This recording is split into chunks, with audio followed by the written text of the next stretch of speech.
Let's go! Hello, my dear Scorpio. Hello, hello, hello, hello, my dear Scorpio. First 15 days of February 2025. First 15 days.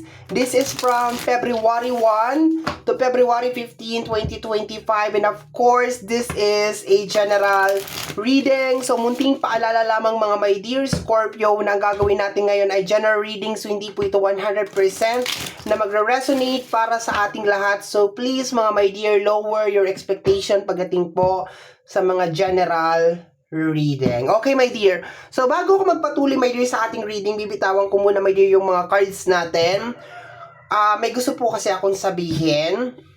Bago tayo mag-start ng ating reading, mabilis lang po to, sandali lang po ito. Mga my dear, sa mga hindi po nakakaalam, hindi ko talaga alam kung paano ko sasabihin to, pero sige, ipupush ko na. Sa mga hindi po nakakaalam, ang inyo pong lingkod ay, paano ko sasabihin to? Kinakabahan ako.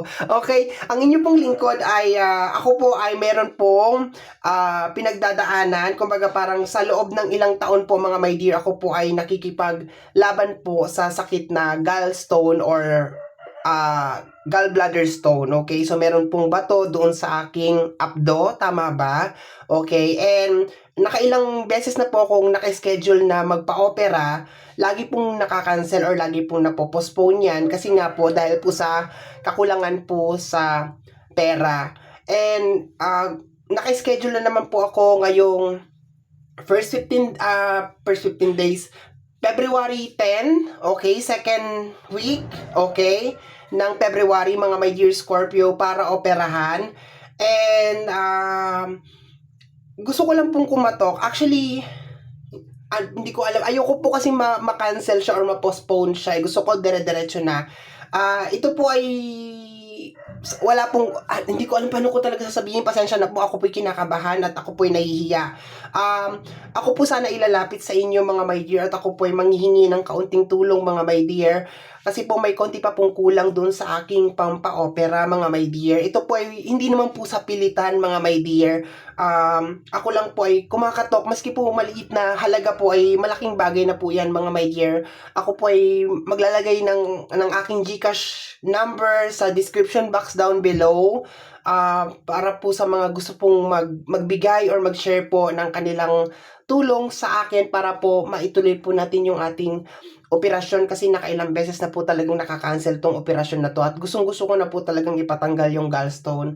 Pasensya na po mga my dear for the interruption, pero dito ko lang, kailangan ko po talaga siyang isingit kasi naubusan na rin po talaga ako ng option kung kanino po ako lalapit.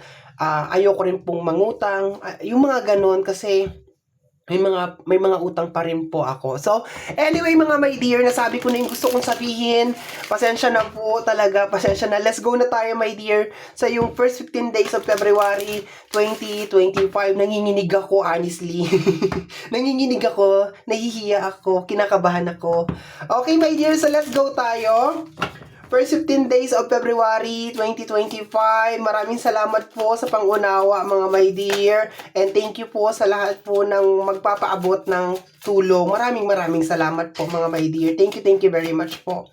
Okay, so let's go tayo. We have here the energy of happiness. Okay, you have the energy of happiness. Dagdagan natin yan. Energy ng happiness para sa first 15 days of February, my dear. Savings, okay. You have here the energy of overload. Ayan. So, dito my dear sa card na to nakukuha ko na parang nagtatrabaho ka my dear ng sobra-sobra, okay? Parang nag-iipon ka rin, parang meron kang pinaghahandaan about sa future, my dear, na nakukuha ko dito. And posible my dear na hindi ka na masaya. Okay, yun na nakukuha ko dito my dear. Kasi ang pinaka overall na energy dito is more on parang nagsisave ka, nagtatabi ka my dear ng pera or meron kang pinaglalaanan para sa future my dear. Pero parang hindi ka na masaya. Okay, kung sa trabaho to my dear parang nadidrain ka, napapagod ka, yun na nakukuha ko dyan na energy. So, posible my dear Scorpio na marami sa inyo sa first 15 days of February, my dear, ang makaramdam ng matinding pagod or makaramdam ng matinding kalungkutan, my dear. Pero ginagawa mo naman to, my dear, para sa kinabukasan mo, my dear, para sa future mo, okay, para makapag-ipon, okay. Maganda naman yung layunin mo, my dear, pero minsan kasi talaga, nakakapagod naman talaga yung talagang trabaho ka na lang talaga ng trabaho, di ba? Yung pagka-uwi mo sa bahay, tulog, tapos gising, trabaho na naman, yung ganun, same rotation pa ulit-ulit, wala ka ng time para man lang umupo or manood man lang ng Netflix or alam mo yun, di ba yung happy man lang, ganon, yun ang nakukuha ko, my dear. Okay, we have here, I wish I could share my good news with you, okay? So, and I love you. Okay? So, I think this is related sa energy ng love. I think ito yung kulang sa'yo, my dear. Ito yung kulang sa'yo. Kasi nakukuha ko naman dito yung energy na parang you are working really, really hard. Talaga nagtatrabaho ka talaga, my dear, ng sobra-sobra, tapos nagtatabi ka. And I think kaya ka nakakaramdam, my dear, ng lungkot sa first 15 days of February. Kasi baka wala kang love life. 'Di ba? Baka wala kang love life. And sabi mo dito, I wish I could share my good news with you.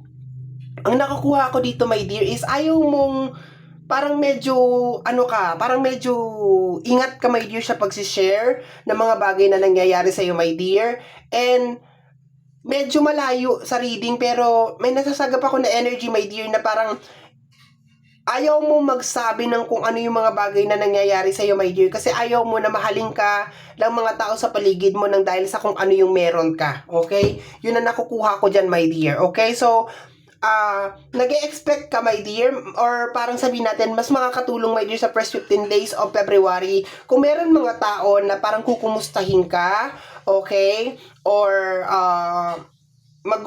magpapakita ng love sa iyo, my dear, okay, para kahit paano parang ma-motivate ka pa lalo, my dear, na dito mag-save, mag-ano talaga sa future, okay, para hindi mo masyadong maramdaman yung pagod kasi may overload ka dito, my dear, na energy. Ang lakas ng energy na kaya ka nagkakaganito or kaya ka parang nadidrain, my dear, na energy is because parang yung area ng love is parang kulang. Parang ganon, okay? Or kaya ako siguro to nare-receive dito sa energy na I wish I could share my good news with you. Kasi baka yung iba sa inyo, my dear, is naaalala lang kayo ng mga tao sa paligid nyo or ng mga loved ones ninyo pag meron silang kailangan. Or baka yung iba sa inyo is natatakot na pumasok sa isang relationship kasi baka pakiramdam mo hindi talaga true love, okay, yung nangyayari, or baka meron ka mga traumatic na experience, my dear, sa energy ng love na, di ba, more on money lang, yung purpose, or hindi talaga love yung nangyayari, is more on parang, pag kinungklud ko dito, parang yung mga tao na dumadaan sa is more on fake love yung nangyayari, parang meron silang hidden agenda lang talaga kung bakit kanila kinakausap, kung bakit sila nandiyan. So, parang nakakalungkot talaga siya, my dear. Kaya ang ginawa siguro for some of you is talagang nag-focus na lang talaga kayo sa katatrabaho and mag-ipon, mag-save for the future, buuhin yung pangarap, maski mag-isa ka lang, binubuo mo yung pangarap mo. Pero yung love life mo talaga is napaka-dry talaga ng love life mo, my dear. Okay, yun ang nakukuha ko dito. Since sobrang dry, super dry talaga ng iyong love life. Okay? Okay, let's go tayo, my dear. Last oracle card ito. Tingnan natin. Ito daw, sabi nga dito, I still don't have all the answer. Okay? So, baka yung iba din sa inyo, my dear, is naguguluhan sa first 15 days of February tungkol sa isang tao, kung ano ba talaga yung agenda niya, kung ano ba talaga yung layunin niya. Baka meron mga bumabagabag, my dear, sa yung isipan. Ayan ang nakukuha ko dyan. Kaya parang nagdadagdag to, my dear, ng pressure sa'yo. Kasi it's given, my dear, sa energy ng overload na posibleng you will be very busy, my dear, sa area, my dear, ng first 15 days of February. Baka napakarami mo, my dear, na trabaho, my dear, sa first 15 days ng February. or baka parang nawawalan ka ng motivation, my dear, sa first 15 days of February sa iyong trabaho. Dumadagdag lang kasi, my dear, yung energy ng love kasi parang ang daming mga fake love na nangyayari. Ang daming fake love, ang daming traumatic ako nararamdaman, my dear, sa energy ng love, or baka hindi mo pa nahahanap talaga yung true love, or baka you are manifesting true love. Yun ang nakukuha ko dito, my dear. Yun na lang actually, parang yun ang nakikita ko na parang kulang na lang talaga sa iyo, my dear Scorpio, para talaga makomplete na talaga yung buhay mo, yung parang magkaroon ka ng isang tao talaga na parang makakatuwang mo talaga sa buhay, or yun ang nakukuha ko, my dear. Kasi nakukuha ko dito sa energy, isang Scorpio na talagang very hardworking, na hindi nakakahanap ng true love. Yun ang nakukuha ko dito, my dear. Okay? Or baka meron naman mga tao dyan sa gilid-gilid mo, pero nararamdaman mo talaga na parang they are fake. Parang hindi totoo yung pagmamahal na nangyayari between you at saka sa person na to. Okay? Yun ang nakukuha ko dyan. Okay? So, let's go tayo, my dear Scorpio. 8 cards tayo. 8 cards para sa ating mga my dear Scorpio, first 15 days of February. Scorpio. First 15 days of February, my dear Scorpio. Okay? We have here the energy of the Hierophant. Okay? And the Chariot. Mayroon sa gustong-gusto nyo na kasi, my dear, itong Hierophant na to, my dear, minsan energy to ng spiritual awakening, okay? Pero ito din kasi ang nag-iisa na card, my dear, sa tarot, na connected, my dear, sa kasal or sa wedding. So, I think baka yung iba sa inyo is gusto na talagang mag-settle down, alam mo yon, gusto na talaga makahanap ng karamay sa buhay, ng katuwang, ayan. We have here the energy of the Chariot, ayan. So, pakibalance lang talaga, my dear, yung emotion, my dear, sa first 15 days of February. Kasi baka nababalot ka lang talaga, my dear, ng kalungkutan, or baka nababalot ka lang talaga, my dear, na disappointment, okay? Sa first 15 days of February. Pero damang-dama ko talaga dito, my dear, na parang you are looking for someone talaga na parang makakatuwang mo talaga sa buhay, or someone na honest, talagang magpapakita talaga ng true love sa'yo, my dear, or someone, my dear, na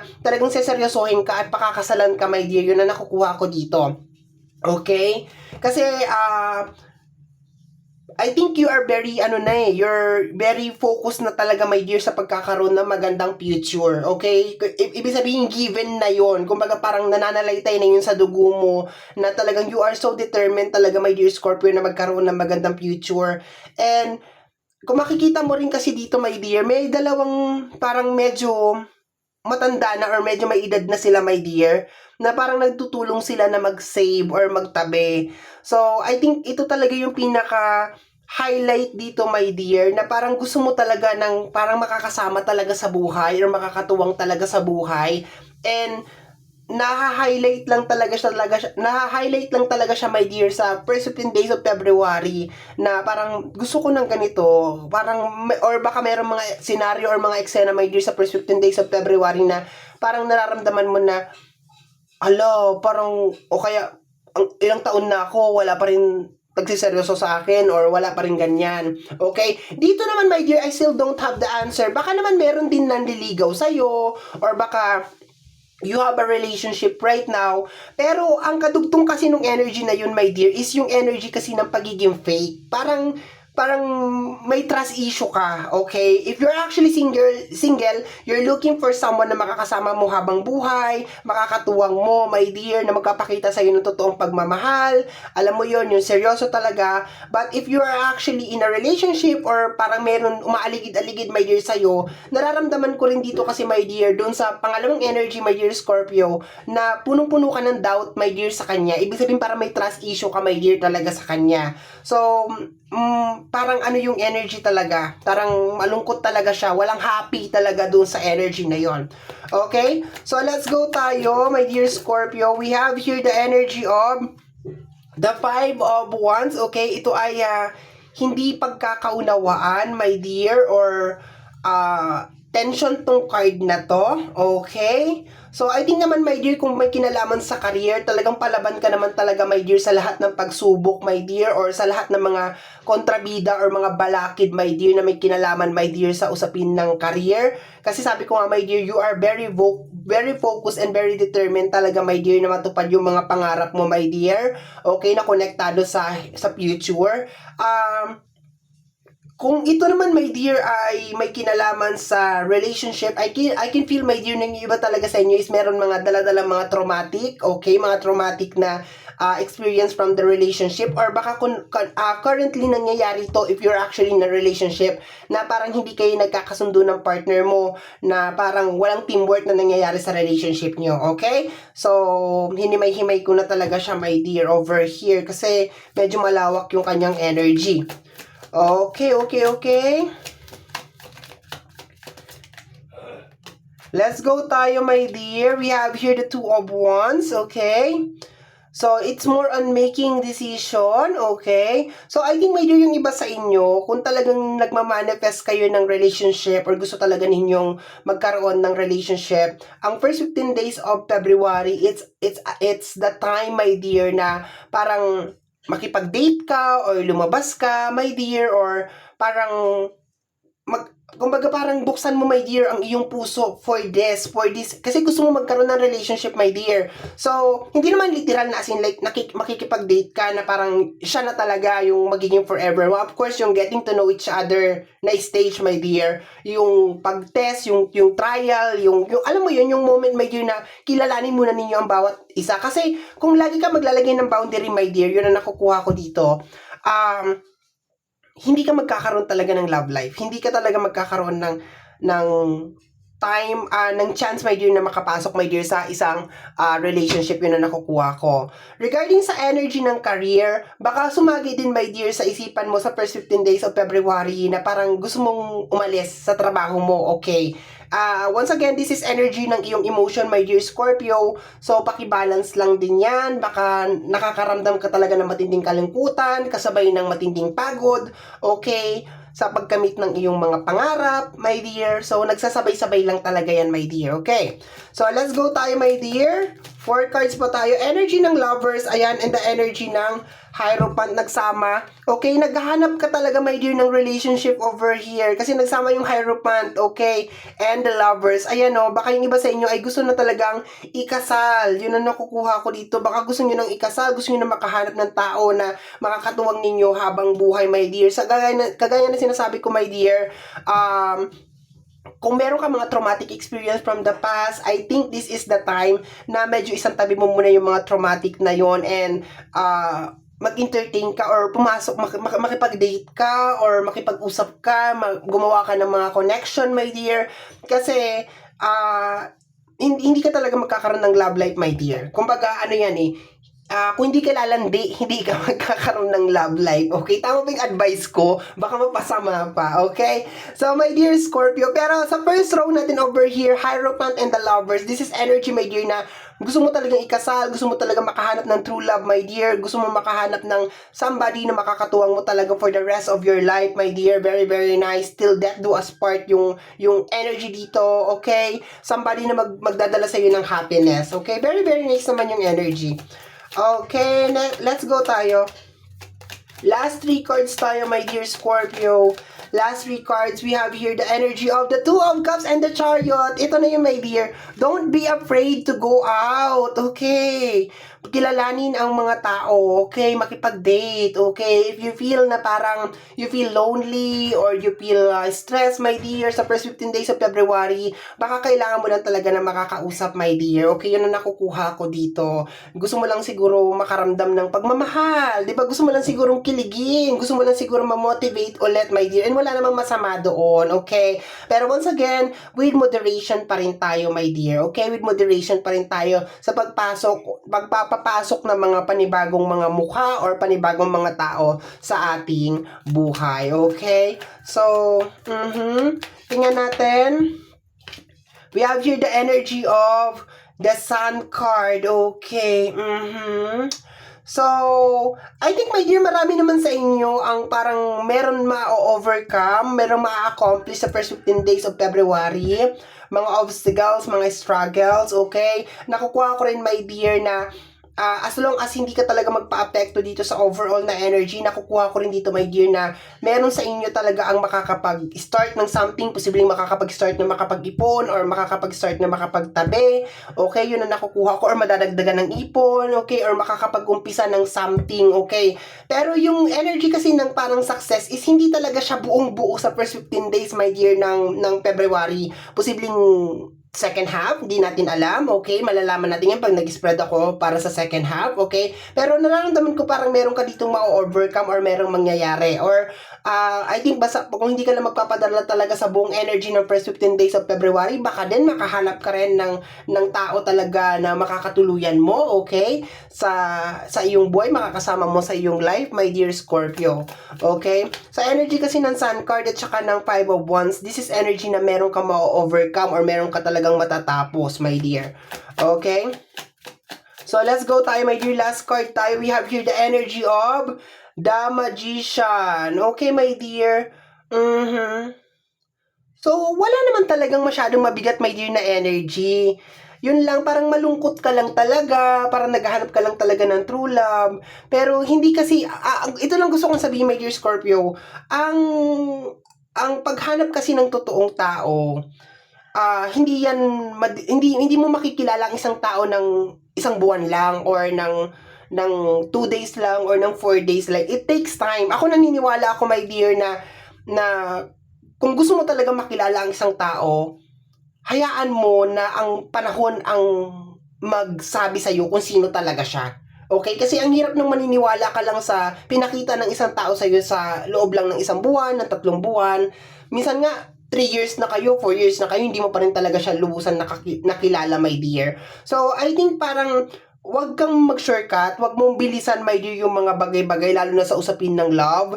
Hayaan mo na yung time talaga ang mag-develop ng inyong connection, my dear. Yun lang ang mapapayo ko sa'yo dito, my dear. Kasi, imposible, my dear, na makilala mo ang isang tao or malaman mo lahat ang tungkol sa kanya sa loob lamang ng isang buwan, okay?